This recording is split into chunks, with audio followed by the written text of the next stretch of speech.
My female 32 brother, 35, is trash. He has multiple baby mamas and is a deadbeat.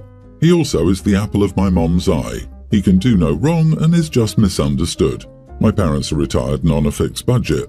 I do well for myself and I help them out. I give them maybe $500 monthly to help with groceries and bills. Every once in a while, I'll give them extra for an unexpected expense. No questions asked. My mother asked me for $2,000. I sent it to her. Strangely enough, I ran into my brother at a family wedding I'd been told he couldn't afford to attend because it was a destination wedding. Weird. Funny story, he missed the wedding because he hooked up with some rando on an excursion and went to their resort. It was our cousin's wedding and my aunt was angry. She had to make special arrangements to get him included in the trip since he only had the money last minute. She said my mom shouldn't have given him the money if he wasn't even going to show up. Then she shut up after she saw the look on my face. I enjoyed the wedding and had a great time. When I got home, I went to see my parents. I asked my mom why she'd asked for the $2,000. She lied and said something about the house. I asked what. She couldn't say. I told her what my aunt said. I told her and my father that from now on I wanted receipts for any money I gave them. I said I had no problem helping them, but I would be damned if I worked my butt off for her to give my money to my piece of crap brother. She started crying, and my dad said they weren't children and didn't answer to me. I agreed and walked out. I didn't talk to them for 2 months. My aunt called me yesterday and told me that my parents were considering going to the food bank since they didn't have any money. I said I'd given them $2,000 a couple of months ago, which was more than my family of 3 spent on food then.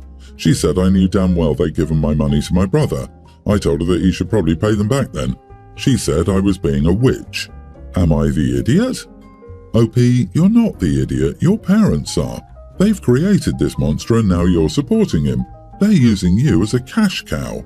Yes, it's true they don't answer to you, but if you're footing the bill, then they damn well better tell you where the money is going. And your aunt calling you a witch is funny. She should be footing the bill if she cares so much about your parents. I highly doubt she will because people are always one to talk but never to sign the check. Stand your ground and let them suffer a little so they understand. They won't die over eating some food from the food bank for once. Excellent point. Auntie can start giving them money, and I'm sure Auntie will not want her money handed off to brother after the wedding no-show.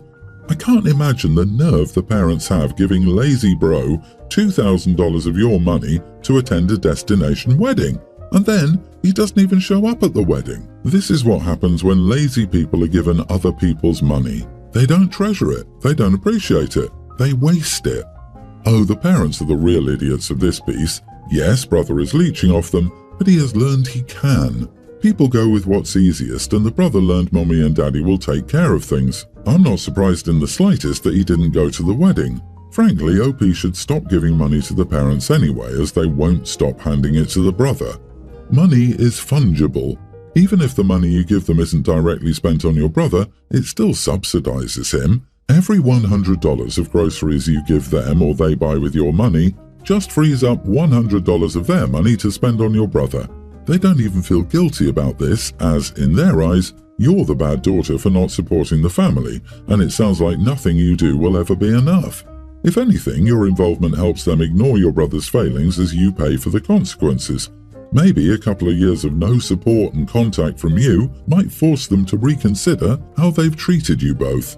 Both the parents and the brother need to hit rock bottom before they start making better choices. I, female 36, am married to Matt, 38. He has a son, Dylan, pre-tween from his previous relationship, while I have my daughter Abby, tween from mine. Matt and I have been together for 4 years and have been married for almost a year. I love Dylan like he's my own, and I consider him as my son. He's a sweet little boy. Matt and his ex have 50-50 custody. For 1 week, we'll have Dylan for 4 days while his mom has him for 3 and vice versa. Abby's dad passed away before she was born, so she's with us full time. Abby was also born with a chronic illness and has a weakened immune system because of it. She's even online and homeschooled. I know things happen and people get sick, but when Abby gets sick, she's always hospitalized because of it. Yesterday, Dylan's mom called Matt, letting us know he probably has the stomach flu because he's been throwing up and has a fever. Dylan hadn't been with us for 2 days at that point, and when he left our house, he seemed perfectly healthy. I talked to Dylan's mom, wondering if he could stay with her until he's better so Abby doesn't get sick. Dylan's mom knows about Abby's health but still insists Abby will be okay. I can just quarantine them both in their room until Dylan is better. That wouldn't be fair to either kid, plus I would be around both of them and could cross-contaminate Abby. I asked Matt to talk to his ex and he tried, but she then accused Abby of being favoured over Dylan, which isn't true. Abby just has more needs health-wise. Dylan's mom then called me an idiot and Matt said we should just try and have Dylan come back here. I want to stand my ground for Abby's health even though I'm being an idiot. Take your daughter and go to a motel. Your stepson can stay with his dad and you will come home after he pays to have the house deep cleaned. All you need is to have your daughter hospitalized again because your husband's ex doesn't want to help you out. Not the idiot. Not a motel, a hotel with spa treatments, tea time and mommy and me mani-pedis. Lots of movies to rent and room service. The husband will then remember to say no next time. But a long-term solution does need to be made here. Is Dylan expected to stay at his mom's house whenever he gets sick? Kids get sick a lot. What would they be doing if Dylan was Opie's bio son and didn't have another parent to stay with every time he got sick? Are they going to a hotel every time this happens? OP, I see both sides of the issue and personally don't see any idiots here. You will need to devise a long-term plan because Dylan will be getting sick again in the future. You want to keep Abby safe, and Matt's ex wants Dylan to feel loved and important by both his parents, not just when he's healthy. In those instances, it's a necessary risk rather than one that can be avoided. If Dylan lived with them full-time, there's not really that much that could be done. This time, though, there is an easy option. Is it entirely fair? No, there really is no fair outcome in this situation. There can be no fair outcome when you have someone with these needs. I, female 31, am 32 weeks pregnant with my husband's first child. I've been co-workers and friends with Claire, female 36, since I joined the company 5 years ago. We've always been quite close, but I've been getting increasingly annoyed with her while I've been pregnant, and it all came to blows at my baby shower last week. For some backstory, Claire has struggled with fertility for years. She suffered from pregnancy loss a few years ago and tried IVF, but that failed, which led to her marriage ending. I was supportive and tried to be there for her as much as possible. Everything was okay between us until Claire found out I was pregnant. From the moment she found out, she's become slightly obsessed. She touches my belly constantly, begging to feel the baby kick, and always asks how our baby is. I hate this and have said I don't like people touching my stomach apart from my husband. Claire, in turn, always tells people I don't like anyone touching my stomach apart from family, which she claims includes her. Edit, I told Claire that I didn't like anyone but my husband touching my stomach. She chose to ignore it. There have been other issues, but the main issue arose during my baby shower last week. My mom and mother-in-law organised the whole thing, but apparently both were bombarded with messages from Claire because she knew exactly what OP wanted. She kinda took over the shower and made sure she was sat next to me for the entire thing. While I was opening gifts, Claire burst into tears, saying how many of the gifts were items she would have been given at her showers if she hadn't had her miscarriages. In the end, she had to be comforted by several guests. After the shower, I called her up and said that I think she needs to take a step back and I'm worried this is too much for her. Claire quickly fired back saying that she was fine and that the baby needed Auntie Claire. Finally, I'd had enough and said that I really needed her to back off as she wasn't family and I felt like I was being suffocated. Since then, numerous co-workers have said that I need to apologise to Claire and that I was an idiot for being so harsh with her. So, am I the idiot? Not the idiot. Claire sounds like she's trying to deal with her inability to have a child by essentially latching onto your child as hers. It sounds like she needs grief counselling. I'd be visiting the HR department and explaining what's happening and how you're so uncomfortable about all of it, but specifically she should never be putting her hands on you. This woman sounds like she needs some serious therapy. HR can't do much for how people personally interact outside work. It's up to adults to keep healthy boundaries with colleagues so that it doesn't spill into the workplace. All they can do realistically is tell all of them to stop bringing personal matters into the workspace. OP, you should have been more direct earlier. Claire is creepy, and I wouldn't feel safe around her. She's not Auntie Claire. It's okay to say no and keep it business. It's also okay to start looking for another job. Get her photo to your birth centre and start the restraining order now. She seems like the type that would steal a baby from the hospital, to be honest. Am I the only one very alarmed by this behaviour? Are you sure this woman isn't going to try and steal your baby? Because she sounds unhinged and like she feels entitled to your baby. Please purchase a Ring doorbell, change your locks if you haven't already, and be sure she can't access your home. I've read a lot of baby napping or attempted kidnapping stories that start off just like this. Please be careful. Update: for those saying I should find a new job, I can't do that because of my maternity pay. I was promoted last year, so I'm pretty high in our firm, and it would take a long time to start again from scratch at a new firm.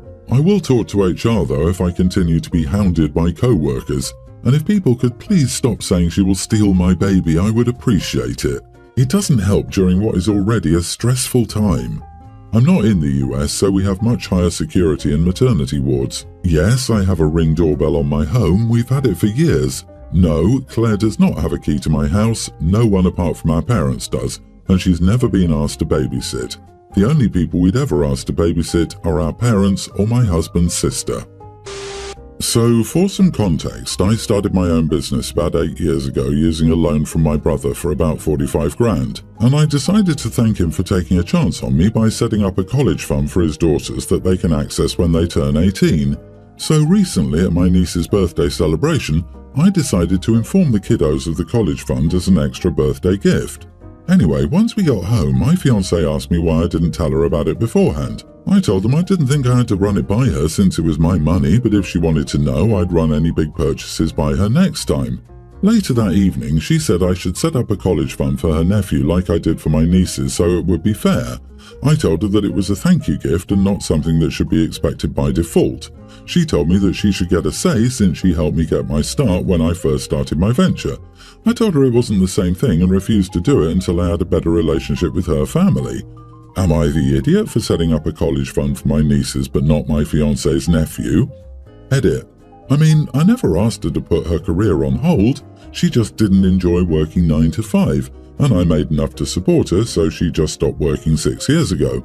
She provided help by taking a much bigger portion of the household responsibilities and gave me a fair amount of advice since she used to work in a similar industry. No judge will award someone a portion of the business for helping more with household work and what amounts to less than $1,000 of consulting work if she was an actual consultant and not just someone giving advice. Nope, not the idiot. She's welcome to start a fund for her nephew. You're not even married to this woman yet. You have no relation to her nephew by blood or marriage. This is a thank you gift for your brother's family. Agreed 100%, and to be blunt here, your money, your business, your discretion, your decision. But if we're being honest, there's a bigger issue here that needs to be addressed before you get married. What makes her feel entitled enough to tell you what to do with your money? Her statement is a huge red flag. You need to discuss a prenuptial and have one in place before you tie the knot. You also need to have the difficult discussion now that what you do with your money is your business and that it's an unrealistic expectation that you will match gift for gift and dollar for dollar for her family. Yeah, this need for her to be fair with OP's money sounds like a recipe for drama. This woman sounds pure greedy. Prenup, OP, please get a prenup. Nobody should go into marriage expecting divorce, but divorce with this entitled woman would be a disaster. Honestly, you should probably just run. You are the idiot. How did your fiancé help you start your business? She ran the household and gave you advice as she knew the industry you were starting your business in. She was an unpaid consultant. The company is now successful because of 3 people. You gave a substantial gift to your brother for participating. You miss the point when the other person nudges you to acknowledge them. It doesn't matter how well you know the nephew. His tuition would be a gift to the 3rd person who made your business possible, your business consultant and maid. Her work was unpaid and is still unacknowledged. While you're reconsidering your relationship, I assume she is as well. So yesterday I was sitting at dinner at our college dining hall with a friend, a guy I met from my class, and his friend. His friend was fine at first, but gradually he became the most annoying person I've ever met. Let me explain. He constantly interrupted everyone at the table, telling stories utterly unrelated to the stories being shared at the time, and everything that came out of his mouth was about him, nobody else. No questions, no comments about what someone previously had said, just what he wants to say next about him. This man was 23, acting like a 10-year-old. Around what felt like the 5th time he interrupted me, he cut my friend off when she was right in the middle of a story with some BS. I said, "Excuse me, my friend was talking." He said sorry and continued to interrupt us when we were talking. I was ready for this dinner to be over since he already ruined it, and his friend could tell we were done with this social incompetence. His friend said they had to go, and we breathed a sigh of relief. As we were leaving, he tried to hug me, and I dodged the hug. He said something along the lines of, "This was really fun, I want to ask for your number," hitting on me, and I just said, "Seriously? No." He said, "Why not?" I hesitated, looked at my friend and told him the truth. He was rude all night, constantly interrupted us, and didn't seem to understand any social cues. He seemed visibly upset and his friend shook my hand and they walked off. Every part of that man made me uncomfortable to my core. His behaviour was just horrible. I wish you could have seen his behaviour to understand what I mean. I promise you I'm not overreacting. People like this usually seem ignorable, but he spoke every 5 seconds. My friend told me she understood why I said that, but it was witchy of me and that I needed to work on my reactions. I told her that I was so done by the end of the night with his audacity and blindness that I snapped. I feel pretty bad, but at the same time, our other roommates told us that I was being reasonable after I explained the situation. My other friend said I shouldn't put effort into pleasing weird men or making them feel comfortable. I still feel crappy. I blocked his Snapchat account, and then he DM'd me on Instagram. I'm so done with this creep. Like, I didn't even know that people like this existed. Not the idiot. This is a learning lesson for that guy.